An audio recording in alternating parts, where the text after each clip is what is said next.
Hello, welcome to academy India. मैं हूं advocate करण और हम लोग देखने वाले हैं अपना आईपीएस एसएल ऑफिसर का मॉक टेस्ट। तो चलो शुरू करते हैं अपना लेक्चर। और question number 1, under the constitution of India which article empowers parliament to alter the name, area और boundaries of an existing state by law. Article 1, 2, 3, 4, 5। इसका आंसर हमारा आर्टिकल 3 में हमारा सारी चीजें दी गई, न्यू स्टेट ऑल्टर और एरिया बाउंड्रीज सारी चीजें। ठीक है, पढ़ लेना अच्छे से। और नेक्स्ट क्वेश्चन हमारा, under which article of the Constitution can the President proclaim a national emergency on grounds of war, external aggression or armed rebellion?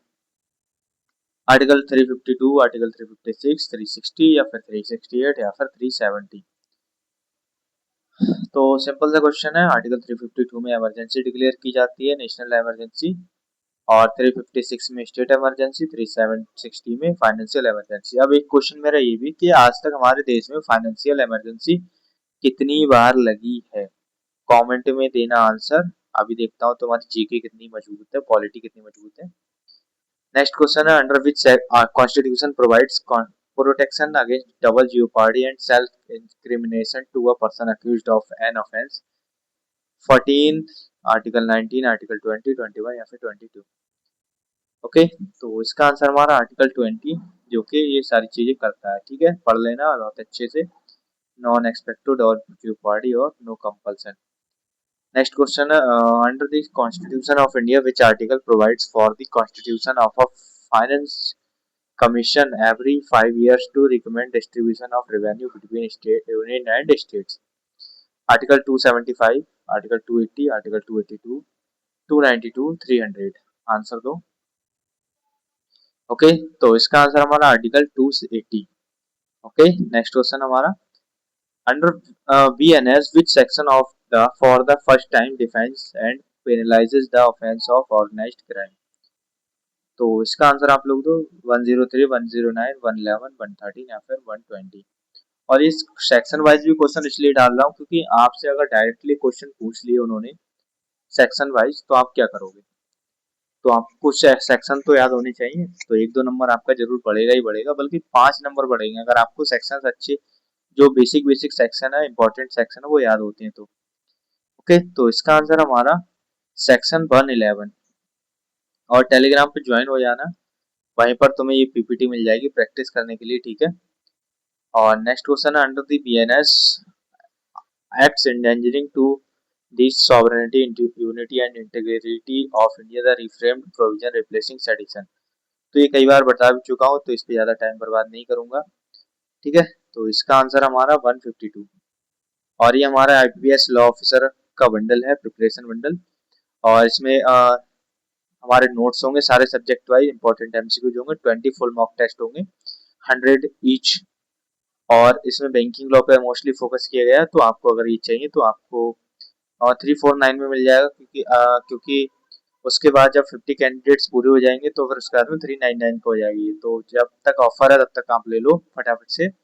इस नंबर पर आप मेरे को मैसेज करो, इसी नंबर पर मैं सारी डिटेल्स बता दूंगा। ठीक है, तो चलो नेक्स्ट क्वेश्चन देखते हैं अपना। इसका आंसर तो ये है, 152 दिखा दिया मैंने। Under the BNS, sexual intercourse by a man with a woman by deceitful means indulging a false promise to marriage specifically codified under which section? Section 63, 64, 69, 74 या फिर 79। तो 69 आपने पढ़ा होगा, नहीं पढ़ा है तो पढ़ो जाकर। और जिसमें बोला जाता है कि अगर कोई जो फॉल्स फ्रॉम मैरिज का प्रॉमिस करता है और सेक्सुअल इंटरकोर्स करता है किसी लेडीज के साथ में, तो फिर वो जो है पनिशेबल होगा। नेक्स्ट क्वेश्चन है, BNS introduces in terrorist act as a codified offence within the great general penal code itself, which section defines it? 111, section 112, 113, 115 या फिर 117। ओके, तो इसका आंसर हमारा 113 में टेररिज्म दिया है। और एक चीज और, 111 में क्या दिया है ये बात आप मेरे को बताना। ठीक है, कमेंट में। इंपॉर्टेंट ये भी कुछ सेक्शन है, इसलिए पूछ रहा हूँ। Next question, under section 2 of the Indian contract act 1872, an agreement not enforceable by law is termed as contract, void agreement, void contract, quasi या फिर अ कंटीजेंट कॉन्ट्रैक्ट। ओके, तो इसका आंसर हमारा वॉइड एग्रीमेंट होगा। ठीक है, सेक्शन 2H में दिया गया है कॉन्ट्रैक्ट को, और 2G में क्या दिया गया है, एन एग्रीमेंट 2G में दिया गया है, और 2H में कॉन्ट्रैक्ट दिया गया है। ठीक है, नेक्स्ट क्वेश्चन हमारा, under section 25 of the Indian contract act 1872 an agreement made without consideration is generally void, which the following is not a recognized statutory exception under section 25. तो agreement made on account of natural love and affection in writing and registered, या promise to compensate a person who has already voluntarily done something for promiser, या promise to pay a time barred debt in writing and signed, या फिर an agreement in restraint of trade, या फिर all of the above। Answer दो। Okay, तो इसका answer है an agreement in restraint of trade. ठीक है, ये इसके अंदर नहीं आता, सेक्शन 25 में। Next question, under section 56 of the Indian Contract Act, a contract to do an act which after the contract is made becomes impossible or unlawful becomes। तो ये क्या है, void होगा, voidable होगा, या फिर illegal ab initio, violate, या फिर void only against the defaulting party। तो ये void रहेगा, सिंपल सी बात है, फ्रस्ट्रेशन ऑफ कॉन्ट्रैक्ट की बात की गई डेफिनेशन, तो उसमें डॉक्ट्राइन। ठीक है, next question, under section 65 of the Indian Contract Act, when an agreement is discovered to be void or a contract becomes void, any person who has received an advantage under it is bound to retain the advantage permanently, या restore it or make compensation for it to the person from whom he received, या pay double amount, या फिर forfeit it to state, या फिर seek prior court permission to retain it। ठीक है, तो इसका आंसर हमारा रिस्टोर करेगा वो व्यक्ति जिसने भी कॉन्ट्रैक्ट के बदले में कुछ लिया था और वो नहीं फुलफिल होती है बात, तो फिर रिस्टोर करना पड़ेगा, और यहाँ तक कॉम्पनसेशन भी देना पड़ सकता है। नेक्स्ट क्वेश्चन है, under section 149 of the companies act, every listed company is required to have independent directors consulting at least one third of the total number of directors, या one half of the total number of directors, या फिर 2 independent director respective of both side, या फिर are minimum of 5 independent, या फिर no mandatory proportion. तो इसका answer दीजिए आप लोग, और मेरे हिसाब से इसका आंसर है one third of the total number of directors. ठीक है, याद रखिएगा, इंपॉर्टेंट क्वेश्चन है ये एग्जाम पॉइंट ऑफ व्यू से। Next question, under this section 135 of the companies act, the corporate social responsibility committee of the board must consist of at least 2 directors of any category, at least 3 directors, out of which at least one shall be an independent director, all directors of the company without exception, या only MD, या फिर at least 5 directors। तो इसका answer हमारा at least 3 directors, out of which at least one shall be an independent director। ठीक है, तो CSR की लिमिट वगैरह याद रखना, 2% लिमिट होती है कॉर्पोरेट सोशल रिस्पॉन्सिबिलिटी की। ठीक है, next question, under section 92 of the companies act, every company must file its annual return with the registrar of companies within how many days of annual general meeting, 30 days, 45, 60 days, 90, या फिर 120 days। तो इसका answer हमारा 60 days. ठीक है, और पढ़ लेना एक्सप्लेनेशन, सारी चीजें मैंने इसीलिए इसमें डाल रखी है। Next question, under section 5B of the banking regulation act, banking is defined as accepting deposits of money from the public repayable on demand or otherwise, and withdrawal by cheque, draft order or otherwise. अगर definition पढ़ी होगी तो बिल्कुल इसका answer आपको पता होगा। ठीक है, नेक्स्ट क्वेश्चन है, under section 22 of the banking regulation act, no company can commence or carry on business banking business in India unless it holds a valid licence issued by, तो central government, RBI, securities and exchange board of India, ministry of finance, या फिर नाबार्ड। तो इसका मैंने बताया आपको RBI, और RBI इनका करता धरता रहता है।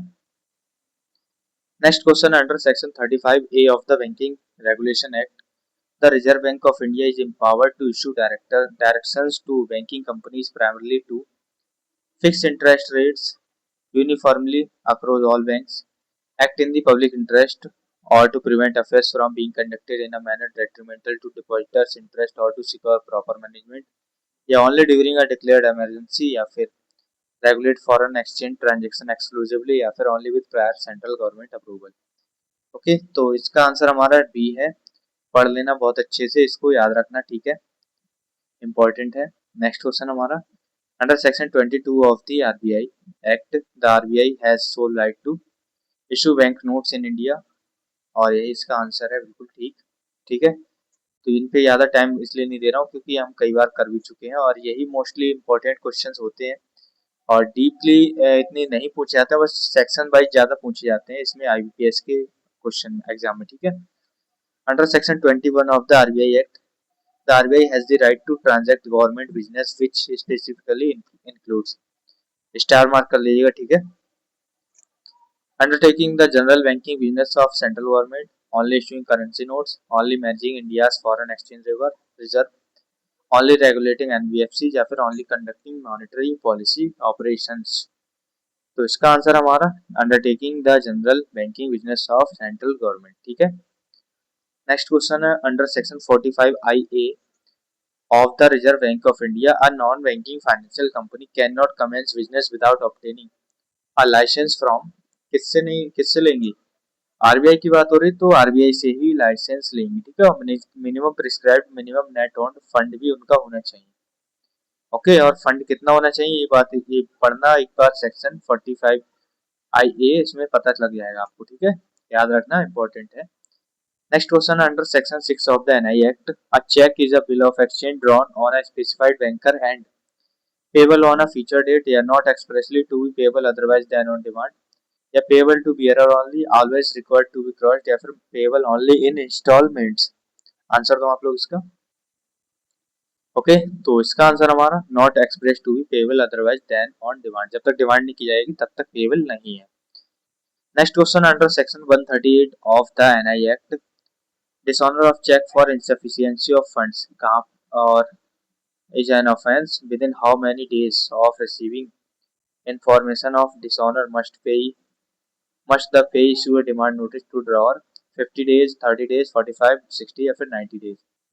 तो ये पता होना चाहिए आपको। ठीक है, कितना होना चाहिए डेज, तो इसका डेज होना चाहिए हमारा 30 डेज। 30 डेज में आपको नोटिस वगैरह देना पड़ता है। ठीक है, next question under section 118 of the NI act, until the contrary is proved, every negotiable instrument is presumed to have been made or drawn for fraudulent purpose, consideration, a gift, charitable purpose, no specific purpose at all।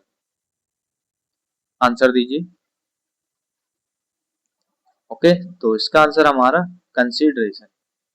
Next question है under order 7 rule 11 of CPC, plaint shall be rejected on which of the following grounds, where the plaint does not disclose a cause of action, where the defendant fails to appear on the first date, where the requisite court fee has been paid in full, या where the suit is filed within the limitation period, या फिर where the evidence produced is insufficient।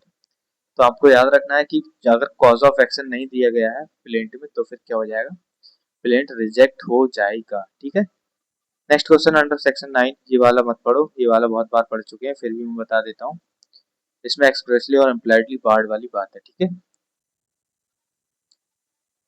CPC, under CPC the process for enforcement of a decree passed by a court governed primarily by order 21 is known as appeal, execution, review, revision या फिर reference।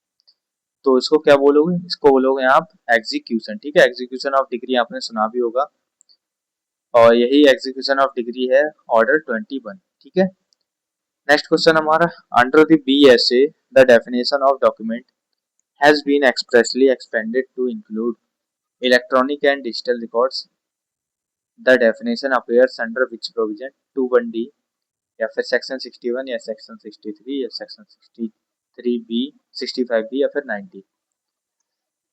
तो इसका answer आप लोग दो। Okay, तो इसका answer हमारा सेक्शन 21D में डॉक्यूमेंट की परिभाषा दी गई है।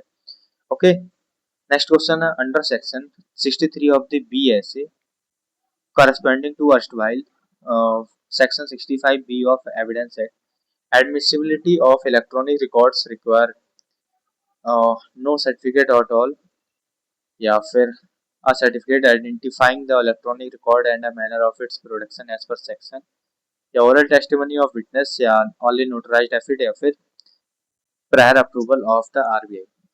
ओके, तो इसका आंसर हमारा a certificate identifying the electronic record।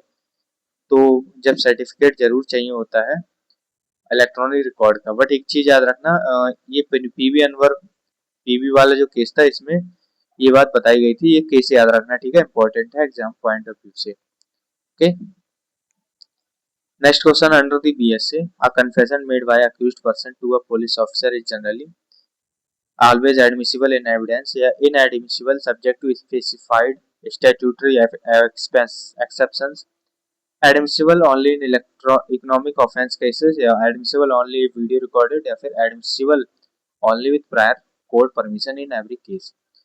तो बिल्कुल इनएडमिसिबल रहेगा ये, subject to specified statutory exceptions होंगी, ठीक है, एक्सेप्शन जरूर पढ़ना इसकी क्या है। नेक्स्ट क्वेश्चन हमारा under section 11 of the SEBI act, SEBI's primary statutory duties regulate only mutual funds, protect the interest of investors in securities and promote the development of, regulate the state securities market, regulate banking companies, issue currency note या फिर fix repo rate. तो simple सी बात है यहाँ पर, protect the interest of investors and securities, promote the development of and regulate the securities market. Important है, इसको याद रखना, ठीक है। Next question under the 11B of SEBI act, SEBI is empowered to issue directions to only registered stockbrokers या all person or intermediary associated with the securities market in the interest of investor या फिर only listed companies या only foreign portfolio investors या फिर only mutual fund houses। तो इसका answer हमारा B, किसी भी पर्सन को जो सेबी है आदेश दे सकती है, ठीक है। नेक्स्ट क्वेश्चन है under the section 24 of SEBI act, contravention of the acts provisions for which no separate penalty is specifically prescribed may attract the imprisonment up to 1 year, 3 year, 5 year, 10 year या फिर no imprisonment only 5। आंसर तो आप लोग इसका okay, तो इसका answer हमारा 10 years तक की पनिशमेंट मिल सकती है, ठीक है, विद फाइन भी हो सकता है 25 करोड़ रुपीस तक का। याद रखना ये चीज, ठीक है, इंपॉर्टेंट है एग्जाम पॉइंट ऑफ व्यू से। नेक्स्ट क्वेश्चन है under the section 13(2) of SARFAESI act, before taking possession of assets the secured creditor must issue a demand notice requiring the repayment within, तो विदिन कितने दिन होगा, within होगा 60 दिन। Okay, next question है under section 17 of the SARFAESI act, any person aggrieved bye measures taken by the secured creditor under section 13(4) may file an application before the high court, the debt recovery tribunal या civil court या supreme court और directly या फिर national company law tribunal. तो बता दूं मैं, SARFAESI act में आप जब भी कंप्लेंट डालोगे तो कहाँ डालोगे, TRT में डालोगे, ठीक है। और इसकी लिमिटेशन होती है, ये 1 लाख से नीचे के केसेस नहीं देखता है सरफेसी एक्ट, 1 लाख से ऊपर के केसेस देखता है बट 20 लाख तक के ही देखता है। 20 लाख के बाद के केसेस कौन देखता है, 20 लाख के बाद के केसेस देखते हैं RDV जो एक्ट है हमारा, वो एक्ट देखता है, ठीक है, जिसको आप डेट रिकवरी ट्रिब्यूनल एक्ट भी बोलते हो कभी कभी। नेक्स्ट क्वेश्चन हमारा under section 3 of foreign exchange management act, dealing in or transferring foreign exchange except through an authorised person is permitted freely without restriction, permitted with RBI's post facto approval only या permitted only for NRIs या फिर regulated exclusively in SEBI। Answer दो। तो इसका answer हमारा prohibited रहता है। Okay, next question हमारा under section 13 of the FEMA act, contravention of the act is primarily treated as a criminal offence, a civil offence या फिर क्रिमिनल सिविल दोनों या फिर नॉन पनिशेबल या फिर punishable only by cancellation of RBI licence. तो आपको ये डिफरेंस पता होना चाहिए। सिविल ऑफेंस, फेरा एक्ट जो था वो क्रिमिनल ऑफेंस की बात करता था बट इसी को चेंज करके फेमा कर दिया और सिविल पेनल्टीज की बात कर दी गई, ठीक है। नेक्स्ट क्वेश्चन है under section 7 of insolvency and bankruptcy code, a financial creditor में initiate the corporate insolvency resolution process against a corporate debtor by obtaining a prior court decree या filing an application directly before the adjudicating authority upon occurrence of default या initiating arbitration proceedings या obtaining RBI's prior approval या फिर waiting for at least 3 years of continuous default। Answer दो आप लोग। Okay, तो इसका आंसर हमारा filing an application directly before the NCLT, ठीक है, याद रखना इसको। ये एग्जाम में आ सकता है और आप लोग बैंकिंग की तैयारी कर रहे हो तो ये एक्ट अच्छे से पढ़िएगा। ओके, नोट्स वगैरह मैं प्रोवाइड करा ही दूंगा। नोट्स के लिए अगर आप चाहिए होंगे तो देख लेना, आपको मिल जाएंगे नोट्स, उसमें सारी चीजें दे रखी है मैंने। नेक्स्ट क्वेश्चन है, under section 12 of the insolvency and bankruptcy code the CIRP must mandatorily be completed with in maximum period. तो कितना होना चाहिए, तो वो होना चाहिए हमारा 330 डेज। ये जो अमेंडमेंट आया है 330 डेज वाला 2016 के एक्ट के बाद आया है, और इसको याद रखना, ठीक है। नेक्स्ट क्वेश्चन हमारा, under section 58A of the TPA, a simple mortgage is one where possession of the property is delivered to the mortgagee, या the mortgager binds himself personally to pay without delivery of possession, या फिर the property is transferred absolutely to the mortgagee, या mortgage is created only orally, या फिर no personal liability of the mortgager arises at all। तो याद रखना simple mortgage क्या होती है, पजेशन नहीं दिया जाता है बट मॉर्गेजर जो होता है पर्सनली लायबल होता है पेमेंट देने के लिए। अगर वो नहीं दे पाता तो फिर पजेशन ले लिया जाएगा और उस प्रॉपर्टी को बेचकर रिकवर किया जाता है पैसा। ओके, नेक्स्ट क्वेश्चन हमारा, under section 54 of the TPA, sale of tangible immovable property of value 100 rupees or upwards can be made only by oral agreement, registered instrument, mere delivery of possession, payment of full consideration, या फिर notarised affidavit. तो याद रखना ये बात, जब भी 100 रुपए से ऊपर की बात आती है मूवेबल प्रॉपर्टी की तो वो रजिस्टर्ड इंस्ट्रूमेंट से ही होगी। ओके, नेक्स्ट क्वेश्चन है, under section 6 of this SRA, a person dispossessed of immovable property otherwise than in due course of law may recover possession by suit without regard to title within 6 months from the date of dispossession, 1 year, 3 year, 30 days, या फिर 2 years। तो इसको याद रखना आप लोग, जब भी किसी व्यक्ति को डिस्पोजेस किया जाता है उसके पास टाइटल नहीं है, बिना टाइटल के पोजेशन में रह रहा था, पोजेशन रखा हुआ था, तो वो 6 मंथ्स के विद इन एप्लीकेशन दे सकता है, सूट ला सकता है, ठीक है, उसके बाद नहीं। नेक्स्ट क्वेश्चन है, द SRA एक्ट 2018 अमेंडमेंट का ये introductory introduce the concept of substituted performance of a contract where the promisee may get the contract performed by the third party and recover cost from the defaulting party under which newly inserted section 14, 16, 20, 28, 21। तो answer दो आप लोग 5 seconds में इसका। Okay, तो इसका answer हमारा section 20। तो सेक्शन 20 में सब्सटीट्यूटेड परफॉर्मेंस ऑफ कॉन्ट्रैक्ट का बात की गई है, और इसको अच्छे से पढ़िएगा, ठीक है। और 20 का जो ए है वो भी पढ़िएगा, इंफ्रास्ट्रक्चर प्रोजेक्ट्स की बात की गई यहाँ पे, ठीक है। नेक्स्ट क्वेश्चन है, विच legal maximum means let the buyer beware placing the responsibility of examining the quality and fitness of goods on the purchaser। Res ipsa loquitur, cavitemter, audioltrum partum, visus remedium, या फिर extus non facet nisi mancitria। इसका answer आप लोग मेरे को comment में दोगे, ठीक है। और नेक्स्ट क्वेश्चन है, in which landmark judgement Did the Supreme Court of India hold that the right to privacy is a fundamental right guaranteed under। तो ये पढ़ा हुआ है, एक बार फिर से पढ़ लेना, ये नहीं है हमारा, ये case Gupta Swami versus union of India, ठीक है। Next question, under section 5 of the limitation act condonation of delay for sufficient cause is permitted for appeals and application but provision this provision does not apply to appeals on application only suits revision petition, या फिर both appeal and application. तो इसको देखकर confuse मत होना, ठीक है। तो ये किस पर अप्लाई नहीं होता है, ये नहीं होता सूट्स पर, ठीक है। सूट्स के लिए हम कहा जाएंगे, ऑर्डर 7 रूल 6, यहाँ पर जाओगे तो आप पढ़ोगे सूट्स अगर डिले हो जाता है तो कैसे आप उसको माफ कराओगे डिले को। Next question, under section 43A the information technology act, a body corporate that is negligent in maintaining reasonable security practices for sensitive personal data causing wrongful loss is liable to pay compensation to affected person, imprisonment only, no liability, only formal warning from CRT, या फिर criminal prosecution. तो कुछ भी नहीं होगा, compensation देना पड़ेगा। Okay, compensation देख लेना कितना देना पड़ेगा, IT एक्ट में एक बार IT एक्ट देख लेना खोलकर।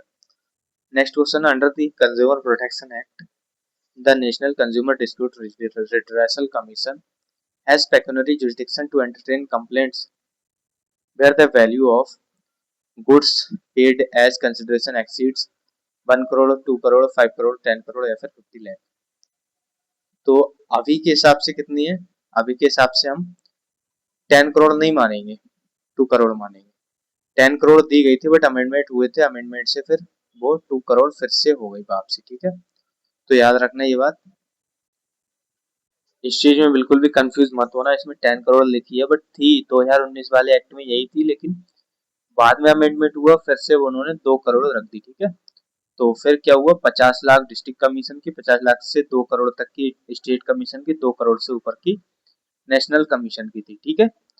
नेक्स्ट क्वेश्चन है under section 17 of registration act which of the following documents is compulsorily registrable? Bill, gift of immovable property, general power of attorney, promissory note या फिर एन एफिडेविट। तो gift जो है, gift का जो इमूवेबल प्रॉपर्टी का होता है वो रजिस्ट्रेशन कराना पड़ता है, मूवेबल प्रॉपर्टी के गिफ्ट का रजिस्ट्रेशन नहीं कराना पड़ता, ठीक है। Last question under section 3 of the Indian contract act, Indian trust act, a trust is defined as an obligation annexed to the ownership of property arising out of a confidence reposed in the owner for the benefit of owner himself, another or another of the owner, state exclusive creditors of owner only, या फिर no specific beneficiary is required। Okay तो इसका answer हमारा another और of another and the owner, ठीक है।